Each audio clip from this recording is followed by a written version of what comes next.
Hi everyone! For today's video, gagawa naman tayo ng masarap na pang-merienda na pwede rin pong pang-benta. Ang steamed banana cheese cupcake with almond. Tara guys, start na tayo. Gagamit ako ng 3 saging. Hindi ko ito dudurugin ng husto. Mas gusto ko kasi yung may buo-buo nito. Sa ating bowl, gamit tayo ng 1 itlog. Ayan. Then, lagyan natin ng vanilla at asin. Ngayon naman maglalagay ako ng 1/2 cup ng white sugar, 1 cup na evap, 1 teaspoon na baking powder, and 1/3 cup na mantika. Ngayon naman, i-mix natin ito hanggang sa maging smooth. Then after nyan, maglalagay po tayo ng 1 cup ng harina, then i-mix po natin ulit.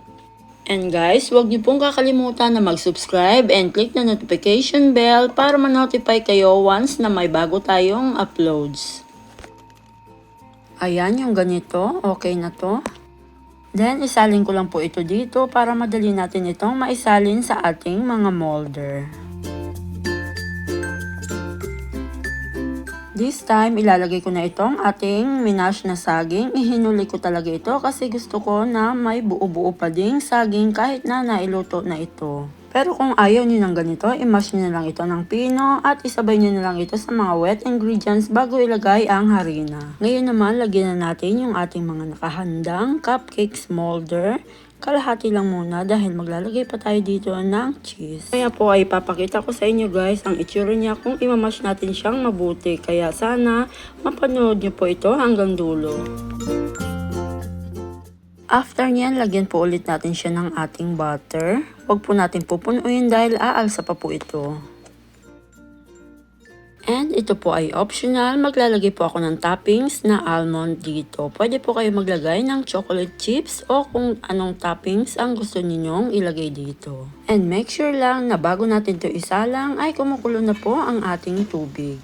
Ayan, takpan lang po natin at lutuin po ito ng 20 to 25 minutes. And after 25 minutes, ayan, at luto na po ang ating banana cheese cupcakes with almond. At ganun lamang po kadali, makakagawa ka na ng moist at cheesy na cupcakes. At dahil kukonti lang po ang ating molder, kaya i-unmold ko na po ito at isusunod ko na din pong lutuin yung ating second batch.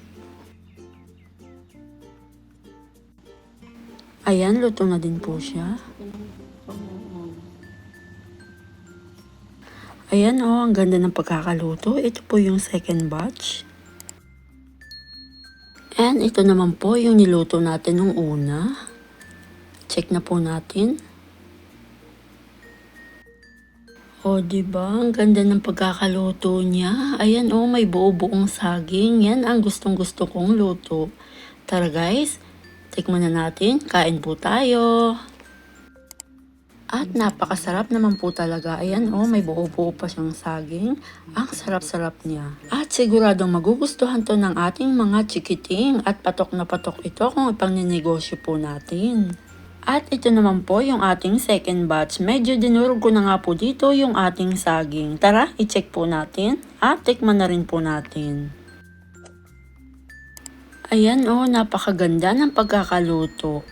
And thank you for watching guys. Sana ay nagustuhan at masubukan nyo ang reseping ito. God bless po. Bye-bye!